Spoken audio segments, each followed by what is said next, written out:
بسم الله الرحمن الرحيم. السلام عليكم ورحمة الله وبركاته. أود أن أشكر الأخوات والأخوة من الإعلام حضورهم اليوم. كما أود أن أرحب بزميلي وصديقي السيد مايك بومبيو وزير خارجية الولايات المتحدة الأمريكية الصديقة، وفي أول زيارة له كوزير خارجية للمملكة العربية السعودية، وهذه المملكة العربية السعودية هي أول محطة لمعاليه في رحلته للشرق الأوسط منذ أن تولى منصبه منذ عدة أيام. فأهلا وسهلا معالي الوزير في بلدكم الثاني المملكة العربية السعودية. المملكة العربية السعودية والولايات المتحدة كما تعلمون تربطها علاقات تاريخية واستراتيجية عميقة جدا. هناك مصالح مشتركة في عدة مسارات، سواء كان المسار الأمني، المسار العسكري، المسار التجاري، المسار الاجتماعي، المسار التعليمي. أكثر بلد في العالم تم ابتعاث ضربة سعودي لها هي الولايات المتحدة الأمريكية. هناك أكبر شريك تجاري أو أكبر مستثمر في المملكة العربية السعودية هي الولايات المتحدة الأمريكية، والمملكة من أكبر المستثمرين في الولايات المتحدة.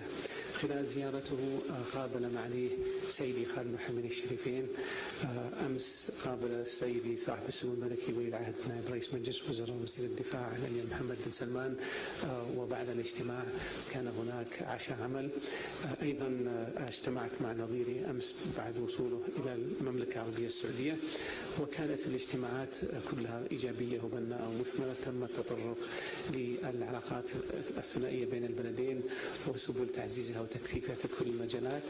تم الاستعراض التحديات في المنطقة سواء في لبنان، في سوريا، دعم العراق، تدخلات إيران السلبية في المنطقة، الوضع في اليمن، دعم الدول الخمسة في الساحل الأفريقي، والتعامل مع الأزمة في ليبيا. كان هناك تطابق في الرؤى، كان هناك رغبة شديدة في تكثيف العمل والجهود المشتركة في التعامل مع هذه الجهود كلها. فيما يتعلق بإيران كما ذكرنا في الماضي، المملكة العربية السعودية تؤيد سياسة الرئيس ترامب تجاه إيران، وتؤيد المملكة العربية السعودية جهود تحسين الاتفاقية النووية الإيرانية. نعتقد أن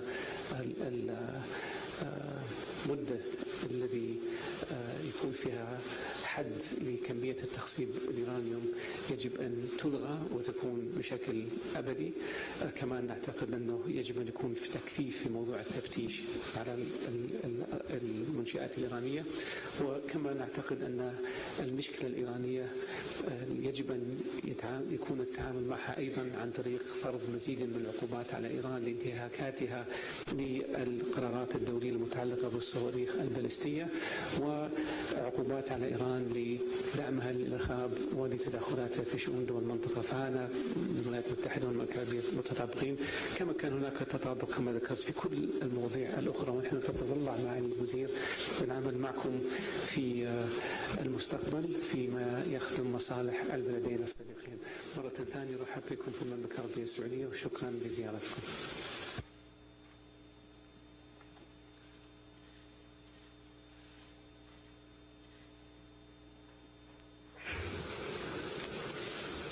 Well, good afternoon.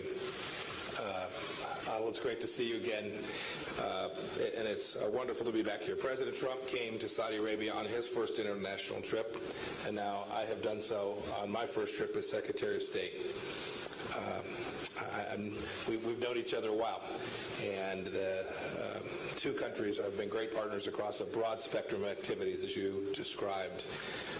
Saudi Arabia is a key partner and a longtime friend, and our partnership is growing. I personally have had the chance to work closely with Saudi leaders over the years on many issues, and I look forward to building upon those good works in my new role as Secretary of State. I would like to thank His Majesty King Salman and His Royal Highness Crown Prince Mohammed bin Salman for hosting me here on this trip. President Trump was recently pleased to welcome the Crown Prince to the United States.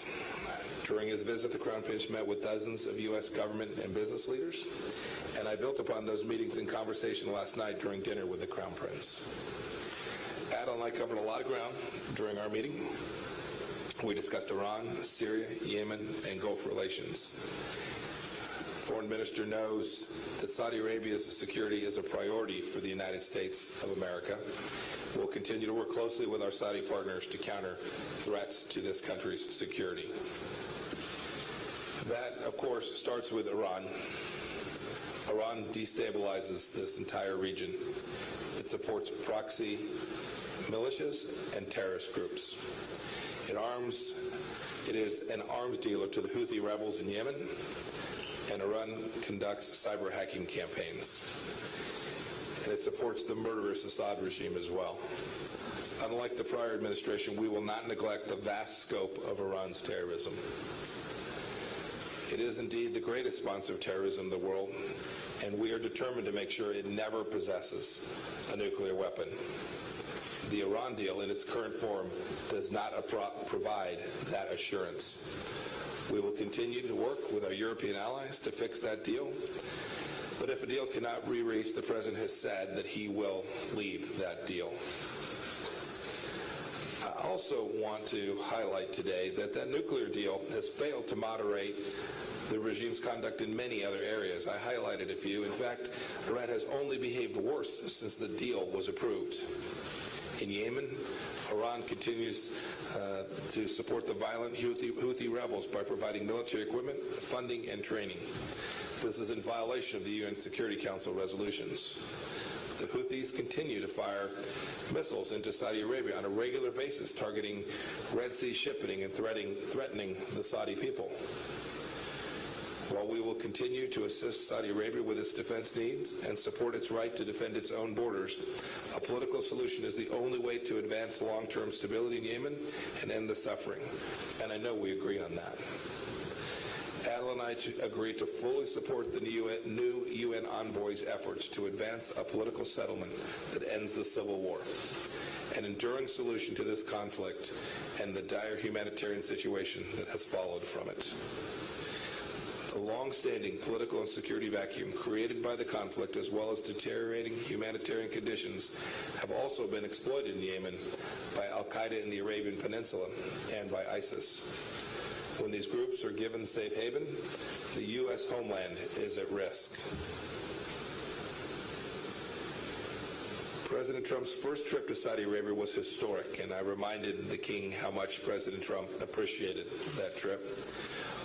While he was here, he attended the opening of the Global Center for Combating Extremist Ideology. I asked Minister Jubeir for an update on the work of the center. It represents a clear declaration that Muslim-majority countries must take the lead in combating terrorism and radicalization around the world.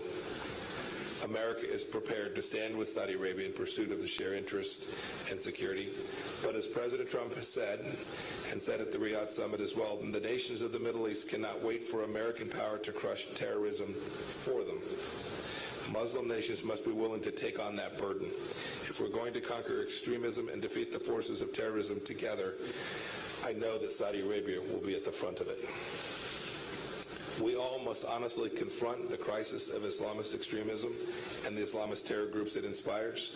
And this does indeed mean standing together against the murder of innocent Muslims, the oppression of women, the persecution of Jews, and the slaughter of Christians. Saudi Arabia's vision for 2030 and the reform agenda of the Crown Prince are inspiring initiatives. They promote tolerance, respect, and economic development, and they empower women. We strongly support this important work and the leadership that the Crown Prince has shown to advance our shared economic interests. I also stress to the Foreign Minister that Gulf unity is necessary. We need to achieve it. I enjoyed a great deal spending time with the King today.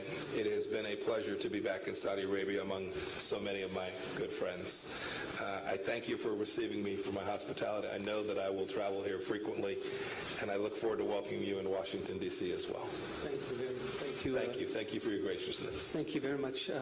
أنا نعتذر لأنه معالي تأخر على رحلته فما حنستطيع نأخذ أسئلة. You need to run, right? I do. Okay. Unfortunately, I must run. فيمكن خيرها بغيرها. شكرا.